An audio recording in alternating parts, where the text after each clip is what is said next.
Okay, wonderful. నా voice ఆడిబుల్గా ఉందండి? Yeah, praise the Lord. Good evening అందరికీ. Thank you so much. So happy to be back again. దేవుని కృపను బట్టి మరలా నాకు మీతో సహవాసం చేయడానికి వచ్చిన అవకాశాన్ని బట్టి దేవుని సూచిస్తూ ఉన్నాను. అదేవిధంగా నన్ను ఆహ్వానించేందుకు మీ అందరికి కూడా thank you. So it's my pleasure to be a part. నాకేమి ఏం చెప్పాలనుకుంటున్నానంటే, ఇప్పుడు టైం వచ్చి 7:20 అయ్యింది. సో నేను ఒక 40 minutes తీసుకుంటాను. Is that okay? ఒక థమ్స్ అప్ పెడితే, లేదు తక్కువ అయితే మీరు మాట్లాడవచ్చు, ఇంకొంచెం తక్కువ మాట్లాడాలి. Okay, wonderful, thank you. Yeah, Rohit కూడా నాకు చెప్పాడు. Thank you so much Rohit. అయితే ఇదేంటంటే ఒక మెసేజ్ మోడ్లో కాకుండా, అదేసేసి డోరేసి లాంగ్వేజ్, యా, మెసేజ్ మోడ్లో కాకుండా కొంచెం నేను లాస్ట్ టైం కూడా చెప్పినట్టుగా నాకు అర్థమైన వాక్యం లేదంటే నేను చదువుకుంటున్న వాక్యంలో నుంచి కొన్ని వ్యూస్ లేదంటే నేను నేర్చుకున్న కొన్ని పాఠాలు మీతో మాట్లాడడానికి నేను చేసే ప్రయత్నం. సో కాబట్టి మీరందరూ కూడా అదే మైండ్ సెట్లో ఉండండి. ఒకవేళ మధ్యలో మీరు ఏదైనా ఆపి మాట్లాడాలనుకున్నా, ఏదైనా యాడ్ చేయాలనుకున్నా కూడా please feel free to do that. So let's go forward. క్విక్గా ఏంటంటే ఇవాళ ఒక 1-2 వచనాలు దాన్ని గమనించుకుంటా, దేవుని యొక్క ఆలోచన ఏంటి, ఆ వాక్యం యొక్క తాత్పర్యం ఏంటి, ఆ వాక్యం మనకి ఏం నేర్పిస్తుంది, దాని నుంచి మనం ఎటువంటి పాఠాలు నేర్చుకోవచ్చు అనే విషయాన్ని గమనించడానికి ప్రయత్నం చేద్దాం. దానికన్నా ముందుగా నేను ఒక ప్రశ్న వేస్తాను, సమాధానం కూడా నేనే చెప్తాను. ఒకవేళ మీరు చెప్పాలంటే ఖచ్చితంగా అన్మ్యూట్ చేసి చెప్పండి. ఓకే, సో ప్రశ్న ఏంటంటే, what is the goal of a Christian life? What is the goal of a Christian life? క్రైస్తవ జీవితం యొక్క గురి ఏంటి, లేదంటే క్రైస్తవ జీవితం యొక్క లక్ష్యం ఏంటి? ఇది మీకు ప్రశ్న. ఇది ఎవరైనా చెప్పాలంటే ఖచ్చితంగా అన్మ్యూట్ చేసి చెప్పొచ్చు. మీ మాటల్లో, మీ ఉద్దేశంలో క్రైస్తవునిగా మన గురి ఏంటి, లేదంటే మన లక్ష్యం ఏంటి, మన ఉద్దేశం ఏంటి అని చెప్తారా?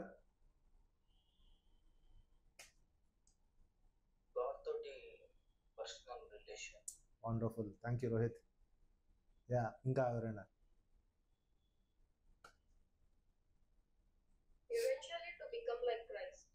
Wonderful, wonderful, praise God. Yeah, so దీనికి యాక్చువల్గా ఒక చక్కటి సమాధానం ఏం చెప్పారంటే, కొంతమంది పెద్దలు ఏం చెప్పారంటే, the chief purpose of a believer is to glorify God అన్నారు. అఫ్ కోర్స్ మీరు చెప్పిన సమాధానాలు 100% కరెక్ట్ అయినప్పటికీ ఈ సమాధానం నాకు బాగా నచ్చింది. ఏంటంటే, the core mindset of a believer, లేదంటే the chief purpose of a believer is to glorify God and to dwell with him forever. రెండు విషయాలు గమనించండి. ద చీఫ్ పర్పస్ ఏంటంటే to glorify God in everything that we do and to dwell with him forever. క్రైస్తవుని యొక్క ముఖ్యమైన ఉద్దేశం ఏమై ఉండాలి అంటే, అనుక్షణం ప్రతిక్షణం నేను చేసే ప్రతి పనిలో కూడా దేవునికి మహిమ తీసుకురావాలి.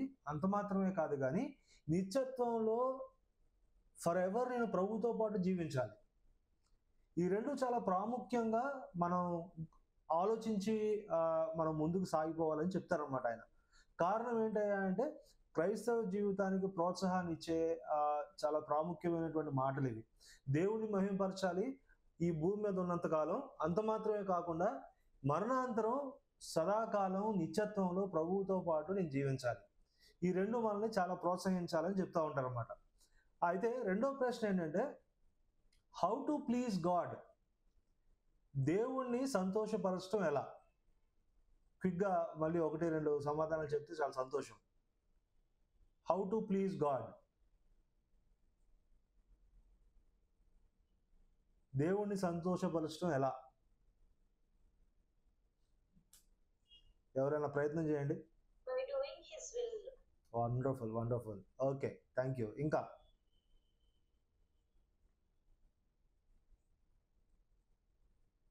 చాలా సంతోషం. వాళ్ళందరూ మాట్లాడుతా ఉన్నారు. యాక్చువల్‌గా నాకు ధైర్యంగా ఉంది మీతో మాట్లాడడానికి. సో, అంటే నేను ఇందాక కూడా ఒకటే మాట ఆలోచిస్తా ఉన్నాను. ఏంటంటే, మనం అందరం గూడా పరలోకమందున్న మా తండ్రి అని ప్రార్థిస్తాం కదా! మనం పరలోకమందున్న మా తండ్రి అన్నప్పుడు మనం అందరం గూడా అదే పదజాలంతో మనం ప్రార్థన చేస్తా ఉంటాం. మన తండ్రి అయిన దేవుడు దేవాది దేవుడికి మనం ప్రార్థిస్తాం కాబట్టి, మనం అందరం కూడా ఒక కుటుంబం. మనం అందరం కూడా siblings.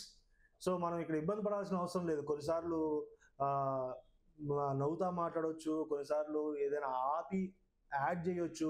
End of the day మనం ఎందుకోసం చేస్తామయ్యా అంటే ఒకరినొకరు ప్రోత్సహించుకోవడానికి, ఇతరులకి క్షేమాభివృద్ధి కలిగించడానికి మనం చేస్తాం కాబట్టి, సో నేను always I feel happy about fellowship ఏంటంటే మనంతా ఒక కుటుంబం. ఆ ఆలోచనతో నేను వస్తా ఉంటాను. అయితే సిస్టర్ చెప్పినట్టుగా దేవుణ్ణి సంతోషపరచడం ఎలా అన్నప్పుడు కొంతమంది ఏమన్నారంటే క్రమముగా దశమ భాగం ఇవ్వటం. ఓకే. అంటే ఒక్కొక్కళ్ళ మైండ్ సెట్. నేను మీరు అన్నారు అనట్లేదు. క్రమంగా దశమ భాగం ఇవ్వటం. లేదంటే వారానికి ఒకసారి ఉపవాసం చేయటం. లేదంటే టీవీ ఎపిసోడ్స్‌కి సువార్త విస్తరించడానికి కొన్ని ఎపిసోడ్స్‌కి డొనేషన్ చేయటం. ఓకే. లేదంటే ఇలా జూమ్‌లో కనెక్ట్ అవ్వటం. ఓకే. లేదంటే ఉదయమే 4 గంటలు లెగిసి ప్రార్థన చేయటం. గమనించండి నా మాటలు. దేవుణ్ణి సంతోషపరిచే విధానాలు, లేదంటే మనం డిస్కవర్ చేసిన కొన్ని విషయాలు ఏంటంటే, యూజువల్‌గా నేను కూడా ఏంటంటే, ఎప్పుడూ చదివేదానికన్నా కొంచెంసేపు ఎక్కువ బైబిల్ చదివితే నా ఫీలింగ్ ఏంటంటే, బహుశా దేవుడు ప్రకాష్ సూపర్ రా అని అనుకుంటాడేమో నా ఫీలింగ్. లేదంటే క్రమంగా నేను ఉపవాసం చేసుకుంటా వస్తున్నా, లేదంటే దశమ భాగం ఇస్తా ఉన్నాను, ఆఫరింగ్ చక్కగా ఇస్తా ఉన్నా, చేర్ఫుల్‌గా ఇస్తా ఉన్నాను. ఇలా గమనించుకుంటా ఉన్నప్పుడు బహుశా దేవుడిని సంతోషపరుస్తున్నానేమో అనేటువంటి ఒక ఫీలింగ్. So excuse me. అయితే ఇది పాక్షికంగా ఇవి కరెక్ట్, కానీ యాక్చువల్ ఆన్సర్ ఏంటో మనం చూడడానికి ప్రయత్నం చేద్దాం. సో ఐఎమ్ స్ట్రైట్‌గా నేను మన వాక్య భాగంలోకి వెళ్ళడానికి ప్రయత్నం చేస్తా ఉన్నాను. నా ఒకటే రిక్వెస్ట్ ఏంటంటే, దయచేసి అందరూ బైబిల్స్ మీ ముందు పెట్టుకోండి. ఒకవేళ మీరు మొబైల్‌లో చూస్తా ఉంటే కూడా మీరు ఆ మొబైల్‌లో టెక్స్ట్ చూస్తానికి ప్రయత్నం చేయండి. ఎందుకంటే మనం ఒకటే చోట అటు ఇటు తిరుగుతూ ఉంటాము. ఒకే టెక్స్ట్ దగ్గర, ఆ వాక్య భాగం దగ్గర మనం కొంత నేర్చుకోవడానికి ప్రయత్నం చేద్దాం. హెబ్రీయులకు రాసినటువంటి పత్రిక 11వ అధ్యాయం చూద్దాం. 11వ అధ్యాయం. అందరూ కూడా దయచేసి బైబిల్ ఓపెన్ చేయండి, మీ మొబైల్స్లో చూడండి. నేను అడిగిన ప్రశ్న ఏంటంటే, దేవుణ్ణి సంతోషపరచడం ఎలా, హౌ టు ప్లీజ్ గాడ్ అనే ప్రశ్న నేను వేశాను. దానికి వాక్యానుసారమైనటువంటి సమాధానాన్ని మనం గమనిద్దాం. కొన్నిసార్లు మనం ఏమనుకుంటామంటే, మనం చేసే కొన్ని పనుల వల్ల దేవుడు సంతోషపడుతున్నాడేమో అనేటువంటి భావనలో మనం ఉంటాము. అది కరెక్టా కాదా? దేవుడు నిజంగా సంతోషపడేది ఎప్పుడు, దేవుడు మనల్ని చూసి ప్లీజ్ అయ్యేది ఎప్పుడు అనేది మనం వాక్యానుసారంగా చూద్దాం. ఎక్కడంటే హెబ్రీయులకు రాసినటువంటి పత్రిక 11వ అధ్యాయం 6వ వచనం. ఎవరు చదువుతారమ్మా? 6వ వచనం.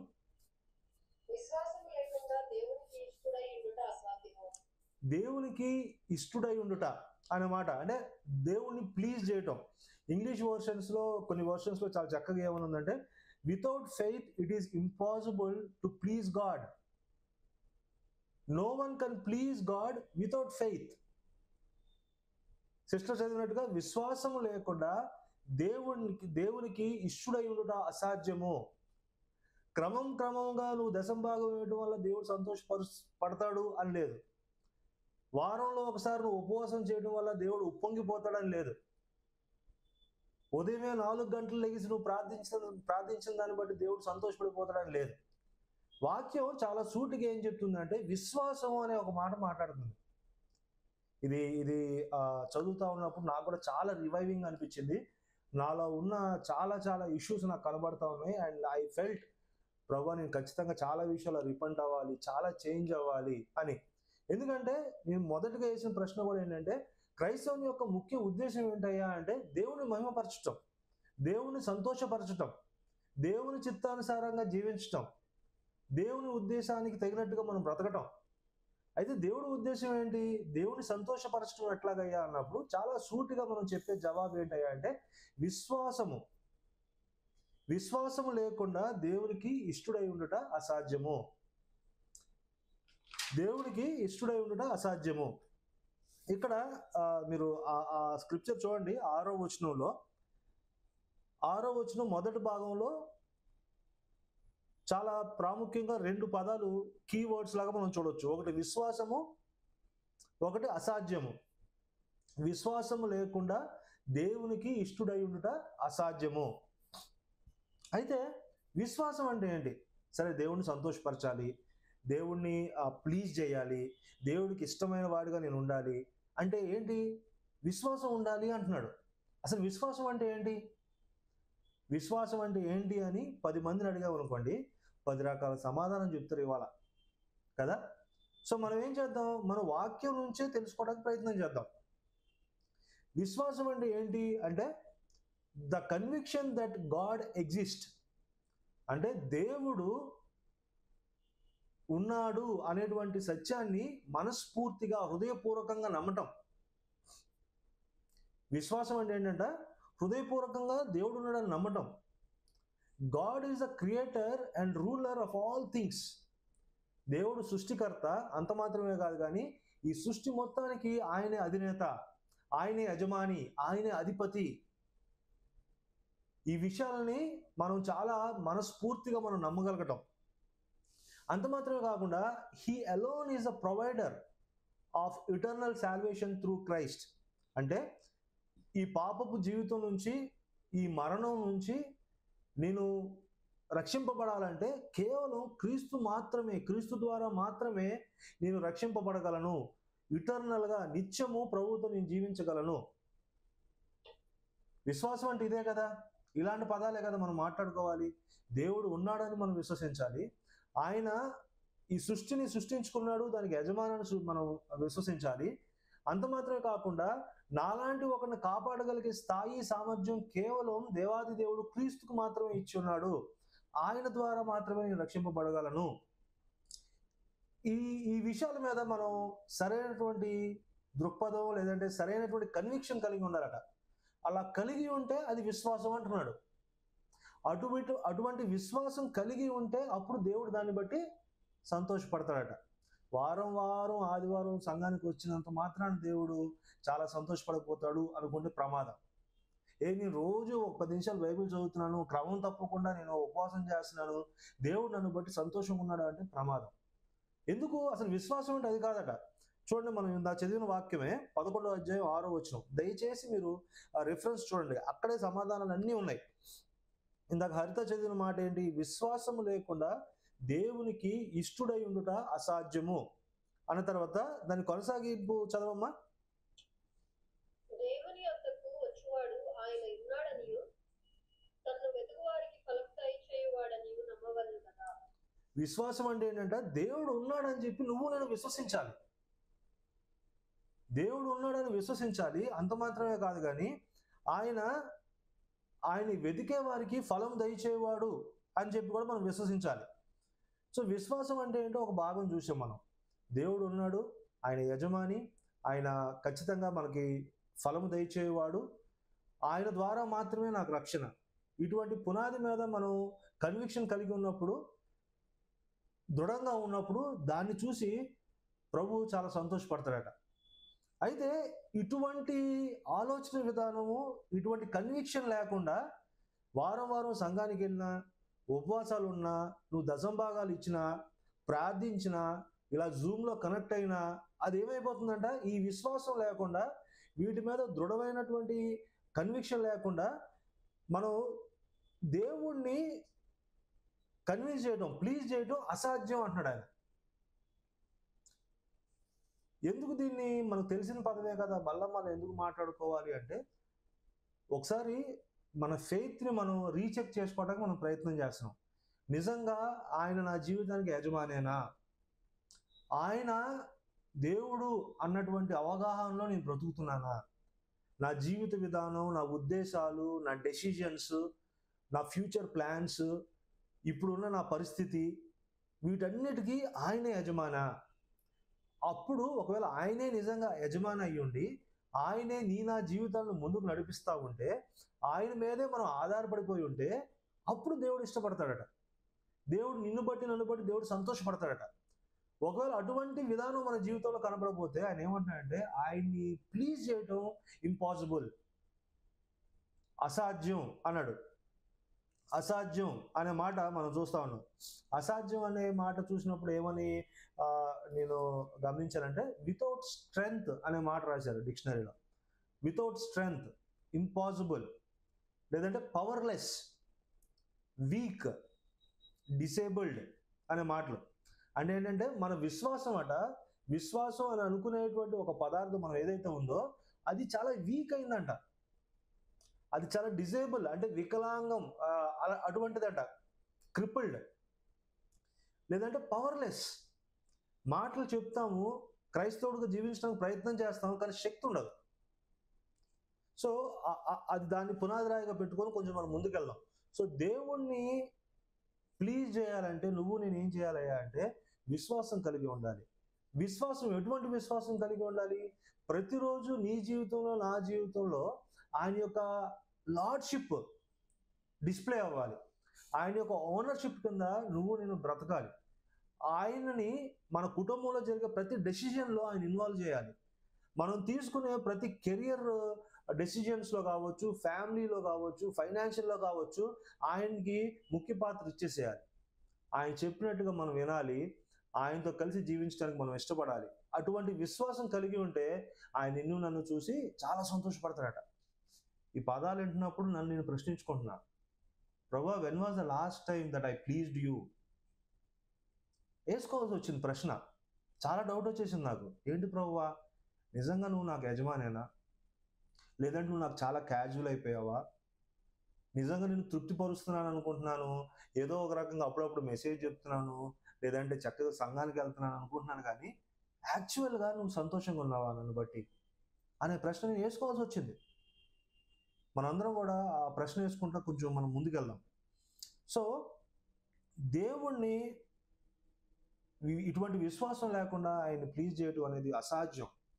ఒకవేళ మన విశ్వాసం సరిగ్గా ఉందో లేదో మనం గమనించుకోవాలి. ఈ విశ్వాసం కేవలం మాటల వరకు మాత్రమే కాక, ఈ విశ్వాసాన్ని మీరు గమనించండి.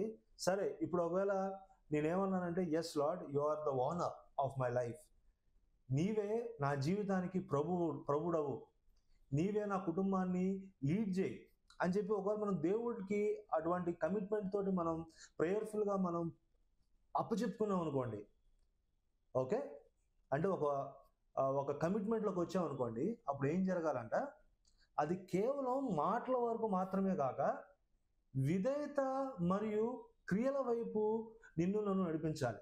అంతే కదా? ఇప్పుడు నేను నా భార్యని I love you I love you I love you అని చెప్పాను అనుకోండి, చెప్పి ఆ అమ్మాయి ఎప్పటి నుంచో బయటికి తీసుకెళ్ళి పానీపూరి తినిపిమన్నది అనుకోండి, 3 నెలల నుంచి నేను పెండింగ్ చేస్తా ఉన్నాను అనుకోండి, కానీ పొద్దున్న లేచిన వెంటనే ఐ లవ్ యూ, ఈవినింగ్ కూడా ఐ లవ్ యూ అంటున్నా. అది నిజంగా ప్రేమ? అబ్సల్యూట్లీ కాదు. కొన్నిసార్లు దేవుడికి మన జీవితాన్ని మనం అప్పచెప్పకుండా, ప్రభువా నీకు స్తోత్రం ప్రభువా అని చెప్పి పొద్దున ఒక 10 నిమిషాలు, సాయంత్రం ఒక 10 నిమిషాలు ప్రేయర్ చేసి ఐ లవ్ యూ అన్నాం అనుకోండి, అది ఒక పెద్ద అబద్ధంగా మారిపోతుంది. అందుకే విశ్వాసం అనేది ఏమవ్వాలంట, విధేయతకు దారి తీయాలంట. అంత మాత్రమే కాకుండా క్రియలకు దారి తీయాలి. అంటే ఆయన మీద ఆధారపడి ఆ అండర్స్టాండింగ్లో మనం వర్క్స్ ఉండాలి అనేటువంటి మాట మనం చూస్తున్నాం. అయితే దానికి కొన్ని ఉదాహరణలు ఎలా ఉన్నాయో మనం చూద్దాం. అదే 11వ అధ్యాయం, దయచేసి మీరు అందరూ కూడా టెక్స్ట్ చూడండి. 11వ అధ్యాయం హెబ్రీయులకు రాసినటువంటి పత్రిక, మనం 6వ వచనం చూసాం. 6వ వచనం చూసిన తర్వాత ఇప్పుడు 7వ వచనం చూద్దాం. ఒకసారి 7వ వచనం చదువమ్మా. ఎవరైనా పర్లేదు. విశ్వాసమును బట్టి నోవాహు అది వరకు చూడని సంగతులను గూర్చి దేవుని చేత హెచ్చింపబడి భయభక్తులు గలవాడై తన ఇంటి వారి రక్షణ కొరకు ఒక ఓడను సిద్ధం చేశాడు. చాలు నాన్న, చాలు. Thank you. ఇక్కడ కీ వర్డ్ మనం ఏం గమనించాలి అంటే, మనం ఏం మాట్లాడుతున్నాం, దేవుడి మీద విశ్వాసం కలిగి ఉంటే అదేం చేయాలంటే ఒబీడియన్స్లోకి తీసుకెళ్ళాలి, విధేయతలోకి తీసుకెళ్ళాలి. ప్రభువా I give my life to you, I surrender you అని అన్నప్పుడు అది మాటల వరకే ఆగిపోయింది అనుకోండి, అది ఒక పెద్ద అబద్ధం. అలా కాకుండా నా లైఫ్లో నిజంగా ఆయన చేతిలో అప్పచెప్పి ఆయన చెప్పినట్టుగా నేను వింటున్నాను అనుకోండి మాట, అది యాక్చువల్గా మనం కరెక్ట్ పద్ధతిలో వెళ్తున్నట్టు. నోవాహు గారిని మనం గమనిస్తే, మీరు అందరు టెక్స్ట్లోకి చూడండి, ఆయన ఏమన్నాడు, విశ్వాసాన్ని బట్టి నోవాహు అది వరకు చూడని సంగతులను గూర్చి దేవుని చేత హెచ్చరింపబడి భయభక్తులు గలవాడై. విశ్వాసము కలిగిన నోవాహు ఏం చేశాడంట, దేవుని ఎడల భయభక్తులు గలవాడై ఉన్నాడంట. మనం క్యాచ్ చేయాల్సిన పాయింట్ అది. విశ్వాసం కలిగిన వాళ్ళగా మనం దేవుని బిడ్డలుగా మనం సంఘంగా కూడుకుంటా ఉంటే, ప్రతి పనిలో ప్రతి డెసిషన్లో మనం ఆయన ఎడల భయభక్తులు కలిగి ఉంటామంట. దాన్ని ఇంగ్లీష్లో ఒక పదం వాడారు, ఏంటంటే రెవరెన్షియల్ ఫియర్. రెవరెన్షియల్ ఫియర్, భయము, వణుకు. దేవుని యొక్క చిత్తం నేను చేస్తున్నానా లేదా, దేవుడి ఆలోచనకి నేను విరుద్ధంగా చేస్తున్నానా లేదా, దేవుడు ఒక పని చెప్పాడు, వాక్యం ద్వారా మాట్లాడాడు అంటే నేను దానికి శిరస వహించి నేను ఫాలో అవుతున్నానా లేదా. నిజంగా నువ్వు విశ్వాసంలో నువ్వు ఎదుగుతున్నావు అంటే ఆటోమేటిక్గా ఒబీడియన్స్ ఫాలో అవ్వాలంట. నోవాహు గారు అదే చేశారు. ఆయన ఏం చేశారంటే, దేవుని చేత హెచ్చరింపబడినప్పుడు భయభక్తులు గలవాడై ఆయన ఆ ఓడను సిద్ధం చేశారు. నోవాహు గారి జీవితం మనం చూస్తే వర్షమే లేని సమయం అది. మనకు వర్షం తెలుసు కానీ అప్పుడు ప్రజలకు వర్షం తెలియదు. అటువంటి సమయంలో, అటువంటి కాలంలో నోవాహు దగ్గరికి వాక్యం వచ్చి, దేవుని వాక్యం వచ్చి, నోవా ఒక పెద్ద ప్రళయం రాబోతా ఉంది, నువ్వు ఒక పెద్ద ఓడ కట్టాలి అన్నారంట. ఆయన భయభక్తులు గలవాడై విశ్వాసం కలిగి, ఈయన దేవుడు, ఈయన సజీవుడు, నిజమైన వాడు అనేటువంటి విశ్వాసంతో క్రియారూపకంగా విధేయతతోటి ఓడ కట్టడం ప్రారంభించాడంట. ఓడ కట్టడం ప్రారంభించిన వెంటనే అందరూ అడుగుతా ఉన్నారంట, ఏంటిది, దేనికోసం అంటే, అయ్యా ఒక పెద్ద ప్రళయం రాబోతా ఉంది, ఆ ప్రళయం రాబోతుంది కనుక దేవుడు నాకేం చెప్పాడంటే మనల్ని కాపాడుకోవడానికి ఒక ఓడ కట్టమన్నాడు. అంటే వర్షమా, వాన, వర్షమే లేదు, వరద ఎక్కడి నుంచి వస్తుంది అయ్యా నోవాహు అన్నారంట. అయితే నోవాహు పరిస్థితి ఏంటయ్యా అంటే, ఈయన ఓడ కడతా ఉన్నప్పుడు ఇటు వెళ్ళేవాళ్ళు, అటు వెళ్ళేవాళ్ళు నోవాహుని చూసి ఎగతాళిగా నవ్వుకుంటూ వెళ్ళేవాళ్ళంట. ఈడేం తెచ్చోడ్రా బాబు, అసలు ఇంత ఎండ ఉంది, వర్షమే తెలియదు, మనకి వానే తెలియదు, వరద వస్తుందంట, సముద్రం ఉప్పొంగుద్దంట, ఇదేం పిచ్చానా అంట. అలా చిన్న పెద్ద ముసల ముతుక అందరూ ఎగతాళి చేస్తా ఉన్నారంట. అయినా కూడా విధేయతతోటి భయభక్తులతోటి ఆయన ప్రతి నిందని, ప్రతి ఎగతాళిని కూడా ఆయన పక్కన పెట్టి ఆయన ఏం చేశాడంటే దేవుడు చెప్పిన పనిని భయభక్తులతో చేస్తా ఉన్నాడు. దాన్ని దేవుడు ఏమన్నాడంటే విశ్వాసము అన్నాడు. ఈ విషయాలు గమనించాలి. మీతో మాట్లాడితేనే I'm taking this completely on me. ఎందుకంటే నేను చెప్పిన ప్రశ్న మళ్ళీ చెప్తున్నాను. I was actually asking God, do I really have faith? లేదంటే విశ్వాసం ఉంది, నేను దేవుని కుమారుణ్ణి, లేదంటే నేను నిజంగానే వాక్యానుసారంగా ఉన్నాను అని అనుకుంటా ఒకవేళ నేను ఎక్కడైనా సైడ్ ట్రాక్ అయ్యానా అనే ప్రశ్న వేసుకుంటా ఉన్నాను. అయితే విశ్వాసం అంటే ఏంటి, దేవుని సంతోషపరచడం అంటే ఏంటయ్యా అంటే ఆయన ఉనికిని గమనించుకుంటా విశ్వాసంతో ఆయన మీద ఆధారపడిపోవటం. ఎలాగా? నోవాహు వలె భయభక్తులతోటి, రెవరెన్షియల్ తోటి. మరొక రిఫరెన్స్ కూడా మనం చూద్దాం. ఇదే అధ్యాయంలో 17వ వచనం ఎవరైనా చదువుతారా? 17వ వచనం, 11వ అధ్యాయం 17వ వచనం. ఎవరైనా చదువుతున్నప్పుడు మిగతా వాళ్ళందరూ కూడా గమనించడానికి ప్రయత్నం చేద్దాం. 17వ వచనం. అబ్రహాము శోధింపబడి విశ్వాసమును బట్టి ఇస్సాకును బలిగా అర్పించాడు. ఎట్లా అంట? అబ్రహాం గారు 17వ వచనం చూడండి, శోధింపబడి అంటే by faith Abraham he was tested. శోధింపబడ్డాడంట, విశ్వాసాన్ని బట్టి ఆయన ఇస్సాకుని బలిగా అర్పించాడు. చూసారా, ఆయన ఉన్నది ఇచ్చేయటానికి, చాలా విలువైంది ఇచ్చేయటానికి ఏది ప్రోత్సహించింది అబ్రహాం గారికి? విశ్వాసం. ఆయన దేవుడు అనే సత్యం ఆయన గమనించుకున్నాడు. నాకు మేలే చేస్తాడు ఆయన, ఎప్పుడు నాకు కీడు తలంచడు. ఆయన నన్ను ఎప్పుడు కూడా పోషించే దేవుడు, నా కాపరి, నా మంచి కాపరి, నా కోసం ప్రాణం పెట్టేవాడు అనే ఒక విశ్వాసం కలిగి ఆయన దగ్గర ఉన్న విలువైన దాన్ని కూడా అర్పించడానికి ఆయన సిద్ధమైపోయాడు. విశ్వాసం ఏం చేస్తుంది అంటే క్రియల్లోకి తీసుకొస్తుంది నిన్ను నన్ను. నా జీవితంలో ఒకవేళ అట్లాంటి సాక్రిఫిషియల్ వర్క్స్ ఏమైనా ఉన్నాయా లేవా in the past 3-4 months, at least in 2024? When was the last time that I sacrificed something? నా ఇంట్రెస్ట్ కావచ్చు, మేబీ మై టైం కావచ్చు, కొన్ని ఇంపార్టెంట్ వర్క్స్ ఉన్నాయని చెప్పి ఒక నెపంతో సంఘానికి వెళ్లకుండా ఆగిపోవడం కావచ్చు. Let us take small things, చిన్న చిన్న విషయాలు. మనం నోవాహు గారిని చూసాం, అబ్రహాం గారిని చూసాం. వాళ్ళు ఏం చేశారయ్యా అంటే విశ్వాసాన్ని బట్టి వాళ్ళు ఏం చేశారంటే వాళ్ళ దగ్గర ఉన్న సమస్తాన్ని ఇచ్చేయడానికి ప్రయత్నం చేశారు. ఇస్సాకును బలి ఇవ్వటం అంటే మనం దేంతో పోల్చగలం? ఈరోజు మనం దేంతో పోల్చుకోలేము. కానీ ఆయన ఏం చేశాడయ్యా అంటే యథార్థంగా దేవుని వైపు చూస్తా, ప్రభువా నువ్వు ఏదైతే అడిగావో నేను అది ఇవ్వడానికి సిద్ధంగా ఉన్నా అని చెప్పాడు ఆయన. 23వ వచనం చూద్దాం ఒకసారి. 23వ వచనం. మోషే పుట్టినప్పుడు అతని తల్లిదండ్రులు ఆ శిశువు సుందరుడై ఉండుట చూసి విశ్వాసమును బట్టి రాజాజ్ఞకు భయపడక 3 మాసములు అతన్ని దాచిపెట్టిరి. చాలమ్మా చాలు. గమనించండి, నేను విశ్వాసం అనే పదం ఒకటే మాట్లాడుతూ ఉన్నాను. విశ్వాసం అనే పదం ఏం చేస్తుంది? విశ్వాసం మనలో వర్క్ చేస్తూ ఉంటే ఎటువంటి ఫలాన్ని ఇస్తుంది అయ్యా అంటే భయభక్తులు తీసుకొస్తుంది. ఫస్ట్ రెవరెన్షియల్ ఫియర్, రెండోది సాక్రిఫైషియల్గా ఏ ఎక్స్టెంట్గానే వెళ్ళడానికి ప్రయత్నం చేస్తుంది. మూడవది ఏంటయ్యా అంటే 23వ వచనంలో ఏమంటున్నాడంటే మోషే పుట్టినప్పుడు అతని తల్లిదండ్రులు ఆ శిశువు సుందరుడై ఉండుట చూసి విశ్వాసాన్ని బట్టి రాజాజ్ఞకు భయపడక. ఏంటంట? బలమైన విశ్వాసం భయాన్ని జయిస్తుందట. రాజు ఒక ఆజ్ఞ ఇచ్చాడు, శిశువుని చంపేయాలి అని. చంపకపోతే ఆయనే వచ్చి చెప్తాడు. రాజుని ఎవరైనా ఆయన ఆజ్ఞ మీరితే ఏమైనా చేయగలడు, కుటుంబాన్ని చంపేయగలడు. కానీ విశ్వాసం ఏం చేసిందంట? భయాన్ని తొలగించింది. రాజ్యాజ్ఞని దాటి వాళ్ళు భయాన్ని దాటి దేవుని చిత్తాన్ని చేయటం మనం గమనిస్తున్నాం ఇక్కడ. 23వ వచనం విశ్వాసాన్ని బట్టి. సో ఈ అధ్యాయం అంతా కూడా విశ్వాసాన్ని బట్టి ఆయా వ్యక్తులు ఎలాంటి ఫ్రూట్ కనబరిచారు, ఎటువంటి జీవితాన్ని ఎగ్జిబిట్ చేశారు అనేది గమనించుకోవాలి. నిజంగా నువ్వు నేను ఈరోజు దేవుని సంతోషపెట్టాలి అంటే చాలాసార్లు మనం ఏమైపోతాం అంటే మనం అంటాం కంటే I will take it from మీ. ఏదో కొంచెం ప్రేయర్ చేసుకోవటం, జస్ట్ కొంచెం వాక్యం చదువుకోవటం, ఇట్లా జూమ్కి రావటం, ఇంటికి వెళ్ళి కాలు ఎగరేసి నా అంత క్రిస్టియన్ ఎవరు లేదు అనుకోవటం, సాక్రిఫైసెస్ లేవు, ఓకే, భయభక్తులు రెవరెన్షియల్ ఫియర్ లేదు, ఏదైనా కష్టం వస్తే ఆ భయాన్ని దాటి దేవుడిని ఆరాధించే అనుభవాలు లేవు. ఇవన్నీ లేకుండానే నేను ఫేస్బుక్లో ఏం పెడతానంటే I'm a son of God, I'm crazy for Jesus. కరెక్టే, నువ్వు క్రేజీయే, బట్ ప్రభు క్రేజీగా ఉన్నాడా అనేది ప్రశ్న.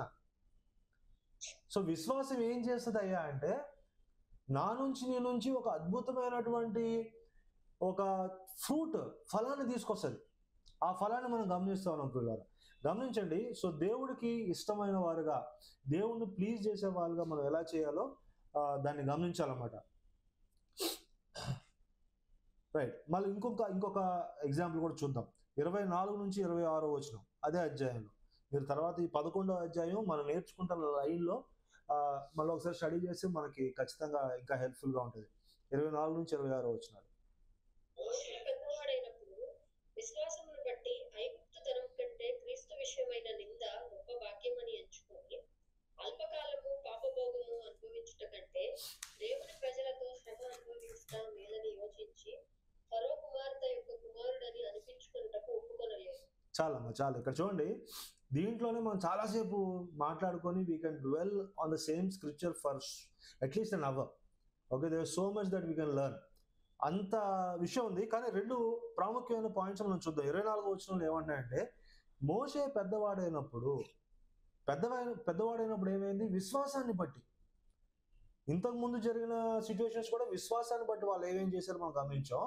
ఇక్కడ మోషే ఏం చేస్తాడంటే మోషే పెద్దవాడైనప్పుడు విశ్వాసాన్ని బట్టి ఐగుప్తు ధనము కంటే క్రీస్తు విషయమైన నింద గొప్ప భాగ్యం ఎంచుకున్నాడంట. ఏంటంటే ధనము, ఐగుప్తు ధనం అంటే ఏంటి?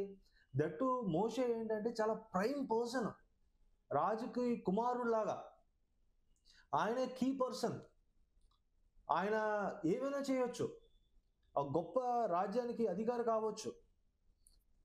అయితే ఆయన ఏం చేశాడంట, ఈజిప్ట్ని ఎన్నుకుంటే ఆయనకి అధికారం వస్తుంది, వైభవం వస్తుంది, సుఖం వస్తుంది. మోషే గారికి ఏమొస్తుంది? అధికారం వస్తుంది, సుఖం వస్తుంది, వైభవం వస్తుంది, డబ్బు వస్తుంది, ఏమైనా చేయగలడు. అయితే ఆయన ఏం చేశాడంట, ధనము కంటే క్రీస్తు విషయమైన నింద గొప్ప భాగ్యం అని ఎంచుకున్నాడంట. ఎవరైనా అట్లా అనుకుంటారండి? నిజమైన విశ్వాసం లేకపోతే తప్ప. అందుకని అక్కడ ప్రభు ఏం రాపించాడంటే విశ్వాసాన్ని బట్టి మోసే అటువంటి క్రియ, అటువంటి చర్య చేయగలిగాడు. అంత మాత్రమే కాకుండా అల్పకాలము పాప భోగము అనుభవించుట కంటే దేవుని ప్రజలతో శ్రమలను అనుభవించడం మేలని యోచించి, చూడండి థాట్ లైఫ్ అంతా మారిపోయింది ఆయనకి. దేనివల్ల? విశ్వాసాన్ని బట్టి. దేవుడు ఏమై ఉన్నాడు, ఏం చేయగలడు, నాకు ఏం ఇవ్వబోతా ఉన్నాడు, ఆయనతో ఒకరోజు నేను ఎలా జీవించబోతా ఉన్నాను, సదాకాలం ఆయనతో నేను జీవించబోతా ఉన్నాను. కాబట్టి ఈ ఈ ఇక్కడ ఉన్న సమయంలో ఈ అల్పకాలము పాపభోగము అనుభవించట కంటే దేవుని ప్రజలతో శ్రమలను అనుభవించడం మేలని యోచించి ఫరో కుమార్తె యొక్క కుమారుడుని అనిపించుకున్నట్టుకు ఒప్పుకోలేదు. ఆయనకున్న ఒక గొప్ప స్టేటస్ని, ఒక గొప్ప అధికారాన్ని, ఒక గొప్ప పదవిని, రాజరికాన్ని, పట్టు వస్త్రాన్ని వదిలేసి మురికిలోకి వెళ్ళిపోవడానికి ఇష్టపడిపోయాడు మోషే గారు. కారణం ఏంటయ్యా అంటే విశ్వాసం. Sacrifice at the core. కొడుకుని సమర్పించడానికి వెనకాడలేదు. తన స్థాయిని రాజతనాన్ని వదులుకోవడానికి ఆయన వెనకాడలేదు. శ్రమలు నిందలు పడటానికి ఆయన వెనకాడలేదు. సుఖము, వైభోగము, అధికారము, వీటన్నిటిని తృణప్రాయంగా వదిలిపెడతానికి కూడా ఆయన ఆలోచించలేకపోయాడు. దేవుడు ఏమంటున్నాడంటే విశ్వాసాన్ని బట్టి. ఇటువంటి విశ్వాసము కలిగినటువంటి వారు దేవునికి ఇష్టలు. విశ్వాసము లేకుండా దేవుణ్ణి ఎవరు కూడా ప్లీజ్ చేయలేరు, ఇష్టలై ఉండలేరు. మరి విశ్వాసం అంటే ఏంటి? ఆదివారం సంఘానికి వెళ్ళిపోవడం. హరిత ఫోన్ చేసిన వెంటనే అమ్మ నేను చెప్పేస్తాను వాక్యం అని చెప్పేసి ఐఎమ్ మ్యాన్ ఆఫ్ ఫెయిత్ అంటవా? కాదు. విశ్వాసం ఏం చేస్తుందయ్యా అంటే విధేయతలోకి తీసుకెళ్తుందంట. అక్కడ మాత్రం ఆగిపోకుండా ఆ విధేయత నిన్ను క్రియల్లోకి తీసుకెళ్ళిపోతుంది. దేవుడు ఏమై ఉన్నాడు, ఏం చేయగలడు? భయాన్ని కూడా దాటి దేవుడి మీద ఆనుకునేటువంటి తత్వంలోకి ఒక విశ్వాసం వెళ్ళిపోతాడట. దేవుడు ఏం చేయగలడు? ఆయన స్థాయి ఏంటి? సముద్రాన్ని గద్దిస్తే నిశ్శబ్దం అయిపోతుంది. ఎర్ర సముద్రంలో నుంచి ఎండిన భూమిని తీసుకురాగలడు ఆయన. ఏమీ లేని చోట నీటి బుగ్గలను తీసుకురాగలడు ఆయన. ఎంత బాగా చెప్తున్నాను కదా, నాకే అనిపిస్తుంది. బట్ వర్క్స్ ఎక్కడ? క్రియలే, విధేయత ఏది? మన చిన్న గుంపుతో దేవుడు ఎందుకు మాట్లాడుతున్నాడు ఈ విషయాలంటే, నేనేమనుకుంటున్నానంటే, Prakash, I want faith as per scriptures. కొన్నిసార్లు తెలియకుండా ఒక చిన్న డిసెప్షన్లో ఉండిపోయి చాలా బాగుంది ఆత్మీయ జీవితం అనుకునే ఆలోచనలు ఉన్నాయి. కాకపోతే ఇక్కడ చూడండి, మోషే గారు తృణప్రాయంగా వదిలేశాడు ఆయన. కారణం ఏంటంటే దేవుడు ఏమై ఉన్నాడో, ఏం చేయగలడో అవన్నీ గమనించుకున్నాడు ఆయన. మోషే అట దేవుణ్ణి ఎన్నుకొని మిగతావన్నీ వదిలేశాడు. ఆయన ఎలా చేయగలిగాడయ్యా అంటే కేవలం విశ్వాసం ఉంది కనుక. ఇంకొక క్యారెక్టర్ కూడా చూద్దాం. మనం ఇప్పుడు ఎవరో చూసాం, నోవా గారిని చూసాం, అబ్రహాం గారిని చూసాం, తర్వాత now we have seen Moshe. Then let us see another person, ఫిలిప్పీలకు రాసినటువంటి పత్రిక, పౌలు గారు రాసినటువంటి పత్రిక 3వ అధ్యాయం. ఫిలిప్పీలు 3వ అధ్యాయం 7-8 వచనాలు ఎవరైనా చదవండి. ఇదేంటంటే పౌలు గారి వైఖరి, ఆయన విశ్వాసం ఎటువంటిదో మనం గమనించవచ్చు. 3వ అధ్యాయం 7-8 వచనాలు. అయినను ఏవేవి నాకు లాభకరములై ఉండెనో వాటిని క్రీస్తు నిమిత్తము నష్టంగా ఎంచుకోండి. నిశ్చయంగా నా ప్రభు అయిన యేసుక్రీస్తును గూర్చి అతి శ్రేష్టమైన జ్ఞానము నిమిత్తమై సమస్తమును నష్టంగా ఎంచుకొనుచున్నాను. పౌలు గారి వైఖరి చూడండి. పౌలు గారట మోషేలానే, నోవాలానే, అబ్రహాంలానే, ప్రతి విశ్వాసి కూడా అలానే ఉండాలట.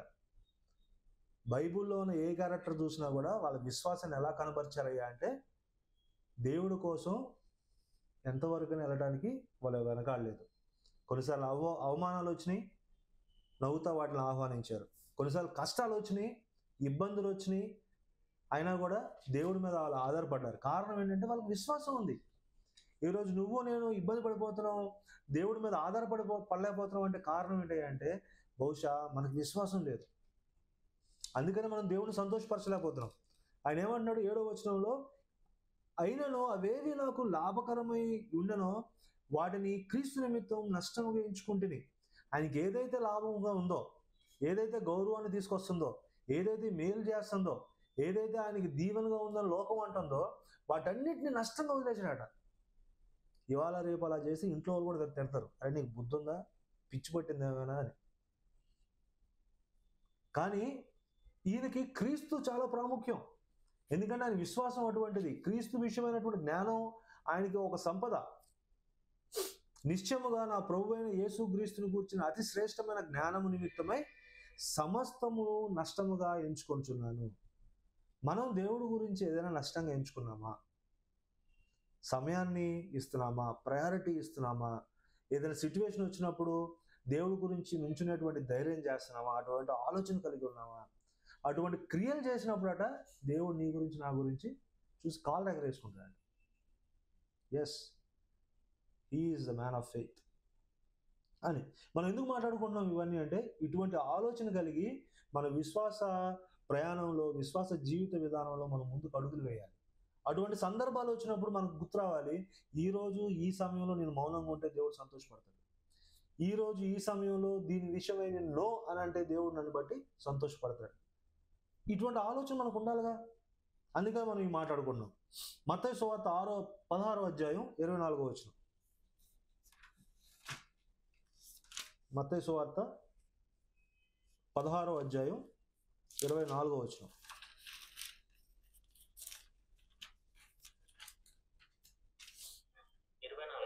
అవునన్నా, మనకు తెలిసిన రెఫరెన్సే చదవండి. యేసుక్రీస్తు యొక్క వైఖరి.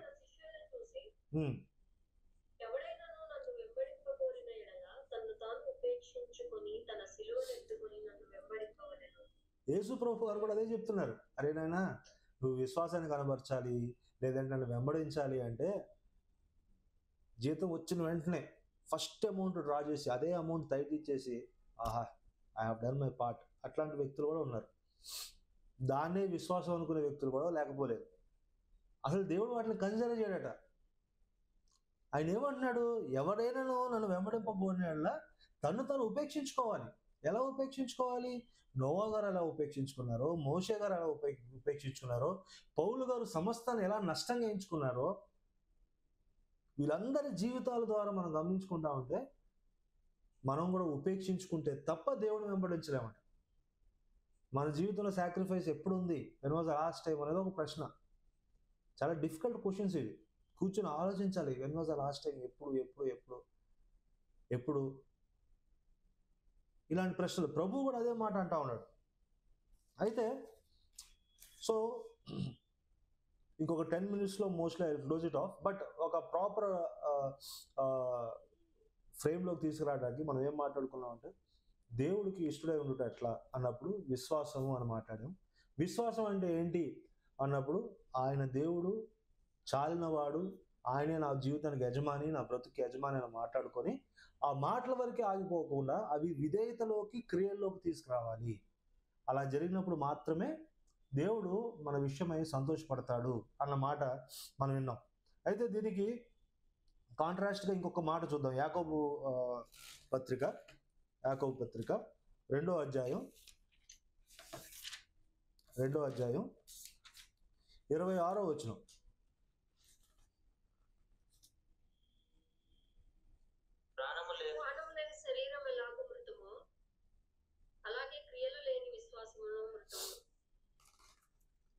ఏమంటున్నాడంటే ఆయన, ప్రాణము లేని శరీరం ఎలాగూ మృతమో క్రియలు లేని విశ్వాసం కూడా మృతమే. అంటే అసలు క్రియలు లేని విశ్వాసం అనేది లేదట. ఒక క్రైస్తవుడు నేను విశ్వాసి, ప్రభువును వెంబడిస్తున్నాను అంటే క్రియలేయి అనే ఒక ప్రశ్న. నీ క్రియలే నోరు తెరిచి చెప్పాలి, ఇది విశ్వాసం, నా విశ్వాసం అని.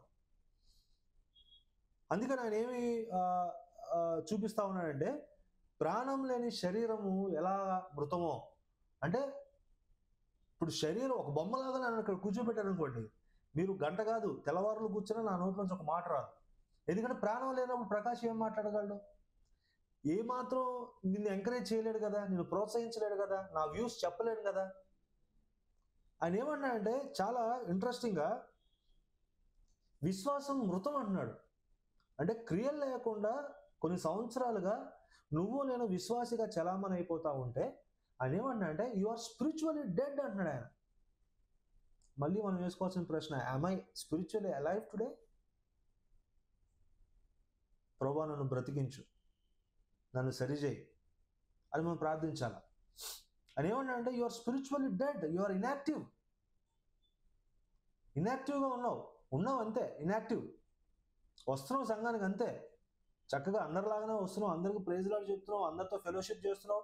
ఇన్ఫ్యాక్ట్ అది మాత్రమే కాకుండా నువ్వు ఇంకా ఎక్స్ట్రా సెషన్స్ కూడా వస్తున్నావు, బైబిల్ స్టడీస్ కూడా వస్తున్నావు, వర్షిప్కి వస్తున్నావు, హౌస్ విజిటింగ్స్ కూడా వెళ్తున్నావు.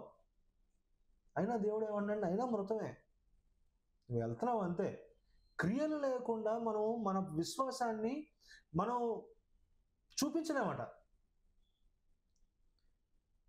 మంచి పనులు చేయలేని విశ్వాసం, ఇతరుల గురించి ఆలోచించలేని విశ్వాసం, క్రీస్తు వలె అడుగులు ముందుకు వేయలేని విశ్వాసం, ప్రభు కోసం నుంచోలేని విశ్వాసం, ఏదైనా ఆత్మీయ జీవితానికి అడ్డుగా ఉంటే దాన్ని వదిలిపెట్టలేని విశ్వాసం, ఇవన్నీ మృతం అని వాక్యం చెప్తుంది. అంటే ఏంటంటే మన విశ్వాసం అంట మృతదేహం వంటిదట. అంటే అది ఏమవుతుంది, మృతదేహం ఏమవుతుందండి? దుర్వాసన వచ్చేస్తుంది, కంపు కొట్టేస్తుంది, ఉబ్బిపోయి ఉండలేం. మన విశ్వాసం అంట ప్రభువుకి అటువంటి వేదన కలిగిస్తుందట. ఇష్టపడలేడు ఆయన. హిపోక్రసీ కనబడిపోతూ ఉంటుంది ఆయనకి. అయితే మనం కొన్నిసార్లు తెలియక చేస్తూ ఉంటాం. అయితే దేవుడిని ఇష్టపడటం, దేవుడిని సంతోషపరచడం ఎట్లా అయ్యా అంటే, నీ శరీరంలో ప్రాణం ఉంటే నువ్వు ఎంత అందంగా యాక్టివ్గా ఉండగలుగుతావో, నీ విశ్వాసాన్ని కనబరచాలంటే క్రియలు అట్లా ఉండాలని వాక్యం మనకు నేర్పిస్తుంది ఈరోజు. మృతదేహం వంటిది అంటే ఏంటంటే అది చలనం లేనటువంటిదట, ప్రాణం లేనటువంటిది. అంత మాత్రమే కాకుండా దుర్వాసన తీసుకొచ్చేస్తూ ఉంటుంది. సో మన విశ్వాసం ఎలా ఉంది అనేది ఈరోజు ప్రశ్న. ఇంకొక మాట చూద్దాం. ఇదే యాకోబు గారు రాసిన పత్రిక, ఇదే అధ్యాయంలో ఇప్పుడు మనం 26 చదివాం కదా, పైన 25వ వచనంలో ఒక బ్యూటిఫుల్ క్యారెక్టర్ గురించి ప్రభు రాపించాడు. చాలా బ్యూటిఫుల్ అది. How fortunate and how blessed is she. 25వ వచనం చదువుదాం. అటువలనే రాహాబును వేశ్య కూడా దూతలను చేర్చుకొని వేరొక మార్గమున వారిని వెలుపలికి పంపివేసినప్పుడు క్రియల మూలంగా నీతిమంతురాలని ఎంచబడను కదా. నేనేం రాసుకున్నానంటే రహాబ్ ద ప్రాస్టిట్యూట్, వేశ్య గురించి ప్రభు రాపించిన మాటలు. దేవుడు ఎంత సంతోషపడిపోయాడంటే, ఎంత ఉప్పొంగిపోయాడంటే, ఆ వేశ్య యొక్క క్రియ, ఆ వేశ్య యొక్క ఆ యొక్క గెస్చర్ చూసి ప్రభు చాలా సంతోషపడిపోయాడట. అందుకనే పరిశుద్ధ లేఖనాల్లో దేవుడు రాయించాడు. రాపించడం మాత్రమే కాకుండా తను వేశ్య అనే విషయాన్ని కూడా దేవుడు గుర్తు చేస్తా ఉన్నాడు. అటువలనే రాహాబును వేశ్య కూడా దూతలను చేర్చుకొని వేరొక మార్గంలో వారిని వెలుపలికి పంపివేసినప్పుడు క్రియల మూలంగా నీతిమంతురాలని ఎంచబడిన కదా. ఆమె ఎలా క్రియలు చేయగలిగింది? ఆమెకు విశ్వాసం వచ్చింది. ఆయన దేవుడిని అర్థం చేసుకుంది, దేవుని వర్క్ జరుగుతుందని అర్థం చేసుకొని ఆమె ఏం చేసిందంటే స్టెప్ ఆఫ్ ఫెయిత్ తీసుకొని అక్కడ దేవుని పని చేయడం మనం చూస్తాం. అయితే వేశ్య అటువంటి గొప్ప కార్యం చేసినప్పుడు దేవుడు హీరోస్ ఆఫ్ ఫెయిత్లో తన పేరు పెట్టేశాడు. లాస్ట్ ఫ్యూ 1 or 2 వర్సెస్ ఉన్నాయి, అవి చెప్పి నేను ఫినిష్ చేస్తాను. So kindly follow the flow of the message, that's what I mean. అయితే ఇదే యాకోబు పత్రిక 2వ అధ్యాయం 18-19 వచనాలు చదువుదాం. 18-19 వచనాలు. అయితే ఒకడు నీకు విశ్వాసం ఉన్నది, నాకు క్రియలున్నవి, క్రియలు లేకుండా నీ విశ్వాసము నాకు కనపరచుము, నేను నా క్రియల చేత నా విశ్వాసము నీకు కనపరుచునని చెప్పాను. ఇక్కడ ఏమవుతుందంటే 18-19 వచనాల్లో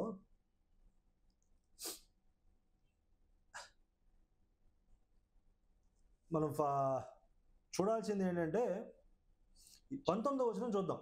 since we have less time. ఏం చూస్తున్నాం 19వ వచనం అంటే, దేవుడు ఒక్కడే నీవు నమ్ముచున్నావు, అలాగే నమ్ముట మంచిది, దయ్యములను నమ్మి వణుకుచున్నవి.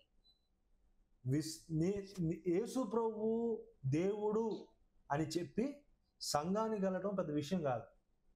ఎందుకంటే ఆయన దేవుడు అని దయ్యాలు కూడా నమ్ముతున్నాయంట. కానీ దయ్యాలు సత్క్రియలు చేయగలవా?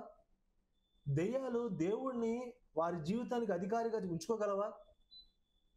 దయ్యాలు తన సొంత కార్యాలను వదిలిపెట్టి దేవుడి పని చేయగలవా?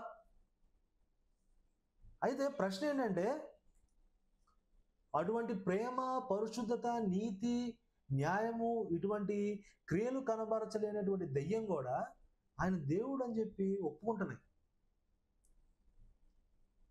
దేవుడిని ఒప్పుకోవడం పెద్ద విషయం కాదంట. బైబిల్ స్టడీకి రావడం కూడా పెద్ద విషయం కాదట. సంఘానికి వెళ్ళడం కూడా పెద్ద విషయం కాదట. నా మాటలు విని దాన్ని గైకొనిన వాడు ధన్యుడు అన్నాడు దేవుడు. నా మాటలు విని దాని ప్రకారం జీవించిన వారు ధన్యులట. విని జీవించటం దయ్యాలు కూడా చేస్తాయి, కానీ విని దాని ప్రకారం జీవించిన వాడు మాత్రమే దేవుడికి ఇష్టడుగా ఉండగలడట. సో దేవుడు నిజమైన వాడు అని ఒప్పుకోవడంలో పెద్ద విషయం లేదు, అది చాలా సింపుల్ ఫ్యాక్ట్.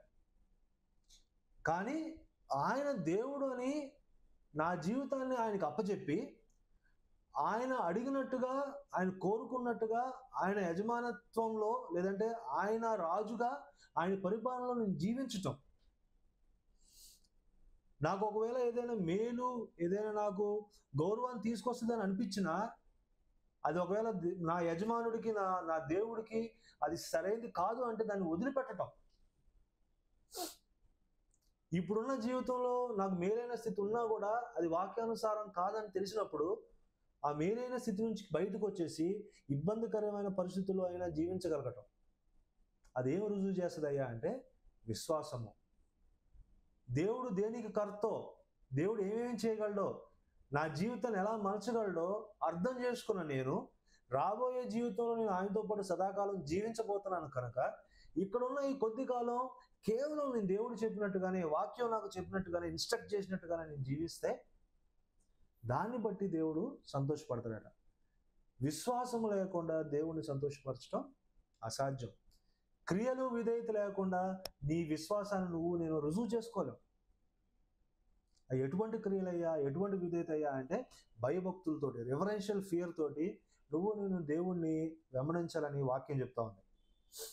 చివరిగా లాస్ట్ రిఫరెన్స్ మత్తయి సువార్త 4వ అధ్యాయం 4వ వచనం, మనందరికీ తెలిసిన మాటే, అది చెప్పి నేను ముగిస్తాను. మత్తయి సువార్త 4వ అధ్యాయం 4వ వచనం, యేసు ప్రభువు వారు చెప్పిన మాటలు. మనుష్యుడు రొట్టె వలన మాత్రం కాదు కానీ దేవుని నోట నుండి వచ్చు ప్రతి మాట వలన జీవించును.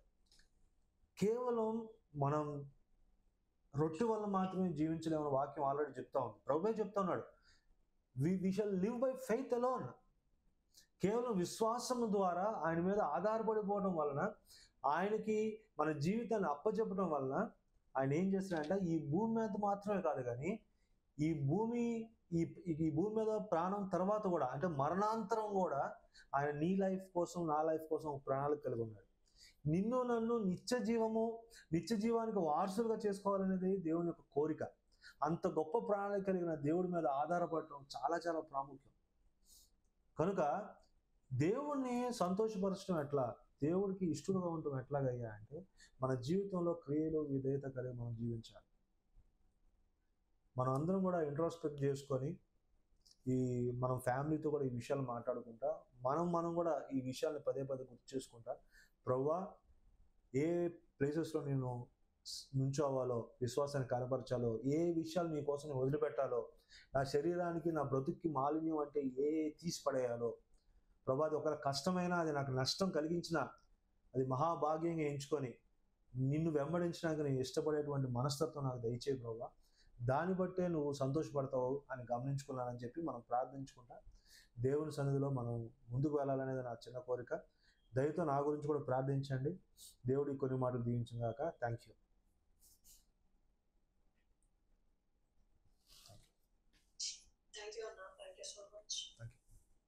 ఎవరైనా ఏమన్నా మాట్లాడాలనుకుంటున్నారా?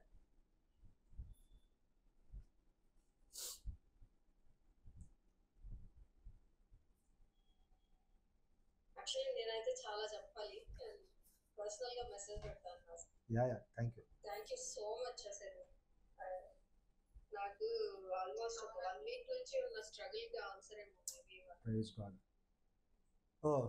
నీకేమో కానీ నేను నేర్చుకుంటా అంటే I was actually praying, Lord, I'm so ashamed of myself. That is what my prayer was actually. I couldn't share to anyone అసలు. కానీ నాకు ఇంత స్ట్రైట్ గా అసలు మాట్లాడుతుంటే గాడ్ నాకు అప్పట్లో వల్ల అవ్వలేదు చాలాసేపటి నుంచి. Yeah, praise God. దేవుడు మనందరం సరి చేయడానికి మాట్లాడాడు అనుకున్నాం. యా,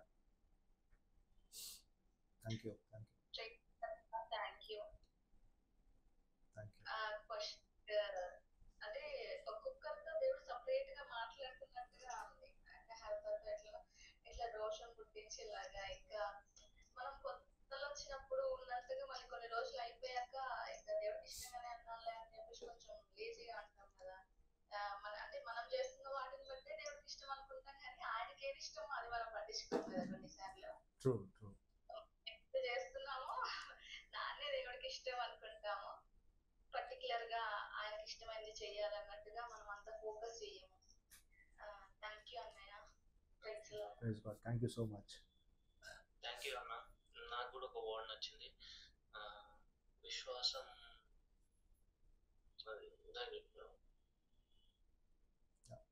విశ్వాసం లేని క్రియలు విడదమని తర్వాతకి ఇంకోటి విశ్వాసం ఫస్ట్ చెప్పారు అన్న. ఐడియా వస్తుంది. యా, ఐ మీన్ విశ్వాసం లేకుండా దేవుడికి ఇష్టడై ఉండలేం. అదైనా సాధ్యమే. ఒక నిమిషం రీకాల్ చేసుకుంటాను. Yeah, take your time. Thank you.